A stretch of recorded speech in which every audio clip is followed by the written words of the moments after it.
Seja bem-vindo ao canal Laboratório de Algoritmos. O tema de hoje é soma dos elementos de um vetor. Espera aí, somar os elementos de um vetor me parece muito simples. Não bastaria eu percorrer cada elemento fazendo a soma e depois eu devolvo o resultado? Sim. Mas o que a gente quer falar aqui é soma dos elementos de um vetor, mas de forma paralela, ou seja, eu quero utilizar várias threads, ou no caso de Go, que é a linguagem que a gente vai utilizar aqui para implementar esse algoritmo, várias Go-rotinas executando ao mesmo tempo para resolver esse problema. Vamos para a tela que eu vou explicar um pouco mais sobre as estratégias e como a gente poderia lidar com esse problema para resolvê-lo de forma eficiente. Bom, eu tenho aqui então um array de 0 a 15, que são 16 elementos, 16 posições no meu array, e eu preciso fazer a soma dos elementos desse vetor. Tá? Como eu falei, um algoritmo sequencial simples seria eu pegar o primeiro, eu tenho uma variável ali, né, auxiliar, chamada soma, eu pego o primeiro elemento, é inicializada com 0, somo a soma mais o primeiro elemento. Segunda execução, eu somo a soma mais o segundo elemento, e assim eu vou compondo a minha soma dos elementos de um vetor. Mas, como eu falei, esse algoritmo é bastante simples e a gente não quer falar dele aqui.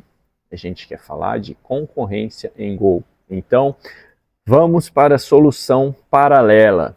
Eu tenho uma ideia aqui, uma sugestão, eu queria saber o que vocês acham dessa sugestão, de uma solução para o algoritmo de soma dos elementos de um vetor. Soma de vetor vai de forma paralela.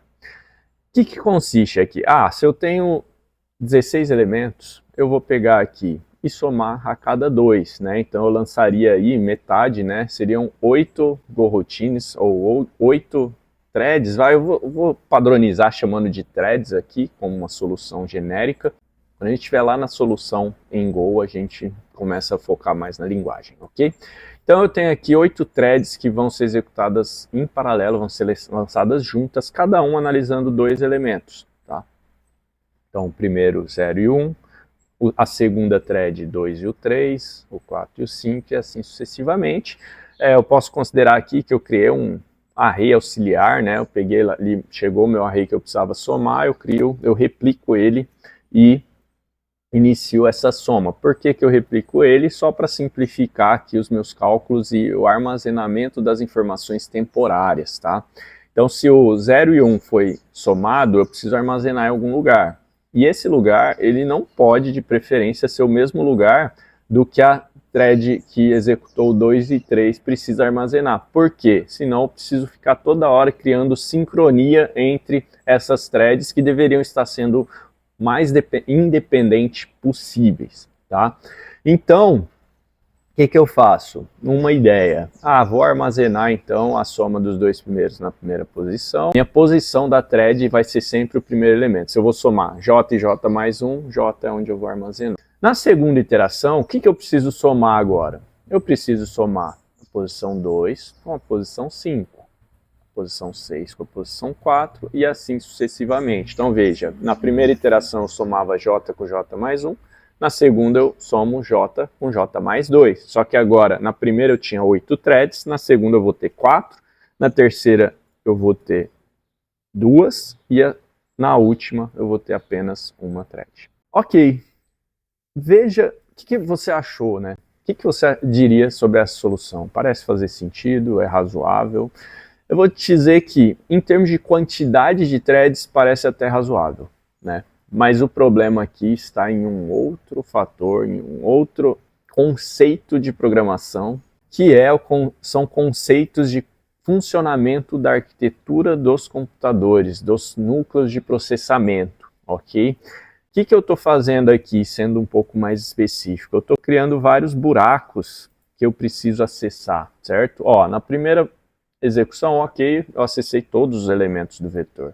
Mas na segunda, você concorda que eu vou acessar a 0 com a 2, a 3 com a 6. Na terceira eu vou executar 0 com a 4, a 8 com a 12. Então veja o tamanho dos buracos entre eles que estão sendo gerados. Por que esse buraco é relevante para mim? A gente vai entrar aqui então em um conceito chamado localidade, que é um conceito que você necessita saber principalmente quando você lida com caches, certo? E aqui eu vou colocar, na verdade, dois conceitos. Vou diminuir um pouco a letra, pegar em azul aqui. Localidade espacial, que eu acho que é o principal ponto aqui, mas também tem localidade temporal. O que são esses conceitos? O que é que eles têm a ver com a minha solução paralela? Localidade espacial diz para você, num dado acessado na memória, os dados próximos a ele são copiados juntos para a cache. Como assim? Eu criei um vetor ali no meu programa. O que um vetor é? Você reserva um espaço sequencial de memória para armazenar os dados do seu vetor. E isso é armazenado na memória RAM. Imagine, o que é mais rápido? Eu acessar uma informação que está no próprio núcleo que vai executar e vai acessar esse dado para executar, ou acessar a memória RAM, que é outro pedaço do hardware que está em outro lugar, certo? Então, o computador ele otimiza isso, utilizando esse conceito de hierarquia de memória, se quiser saber mais, mas basicamente o que ele faz é, sempre que eu acesso a memória RAM, eu copio partes dessa memória, não só o elemento que eu estou buscando, mas um pedaço da memória próximas a ele para a cache do meu processador. E se eu precisar acessar de novo um dado próximo ali, ele já vai estar disponível para mim. E o outro é localidade temporal, que diz o seguinte: um dado acessado recentemente tende a ser acessado novamente em um futuro próximo. Para pensar. Eu crio um for que eu vou percorrer os elementos do meu vetor. O que você está fazendo? Você está perguntando todos os elementos próximos a ele. Se você cria um algoritmo lá para interagir com o seu array, seu vetor, mesma coisa, você vai ter lá os elementos próximos sendo acessados e muitas vezes até repetindo o mesmo acesso a uma mesma posição de memória, né? Se você olhar para o nosso algoritmo, isso acontece. E aqui eu já desenhei uma estratégia paralela que seria mais eficiente do que a anterior por conta desses dois conceitos. Em termos de paralelismo, vocês vão ver que eu estou usando o mesmo número de threads para executar esse algoritmo que eu executo no anterior, com a diferença de que neste eu estou otimizando o acesso a cache. E aí, então, só explicando um pouco, no lugar do 0 ser avaliado junto com 1, eu vou avaliar o 0 junto com o 8. Então, 0 com o 8. Depois o 1 com o 9. O 2 com o 10 e assim sucessivamente. Aí você pode falar, peraí, mas olha o tamanho do buraco que eu tenho aqui, do 2 para o 8. Certo? Errado. Na verdade, eu lancei threads paralelas. Então concorda que todos esses elementos, se eu lançar os 8, eles vão estar pelo menos tentando acessar na mesma hora todos esses elementos aí. Então pode ser que na primeira cópia, a primeira thread começou a executar, ela copiou um bloco de memória, jogou para cache. Na segunda thread, quando ela for executar, o dado já até está lá disponível para ela. Porque concorda que quando a gente lança paralelismo, isso não significa que com certeza tudo vai ser executado ao mesmo tempo. Você tem uma concorrência que, de acordo com o número de núcleos do seu processador, permite de fato o paralelismo, ok? Então vamos lá. Como que a gente fica na segunda iteração? Então o que eu vou fazer aqui, tá? Eu executo a primeira iteração e armazeno então o 10 mais 2, 12. Aí a próxima thread do 1, que é 3, com o 9, que é 6, 9. Próxima thread, 2 com 8. Desculpa, 4 com 8, 12. Segunda thread, 1 com 2, 3.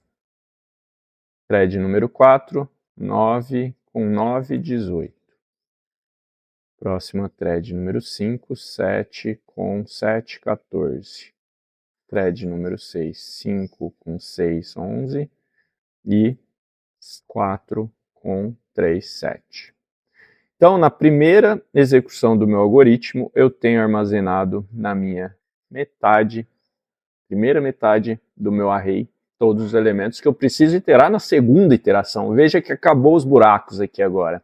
Então eu tenho a primeira iteração que acessa de uma forma elegante os elementos do array.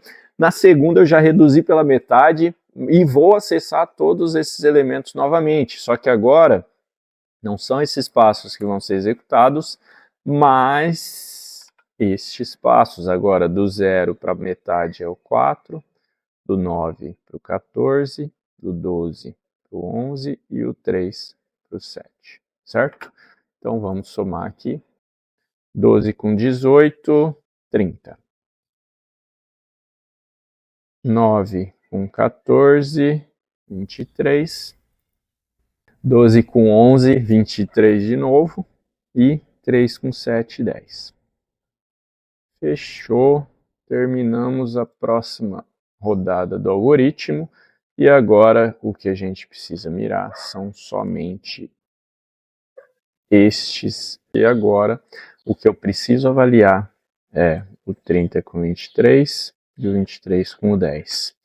E aí a gente chega neste novo resultado.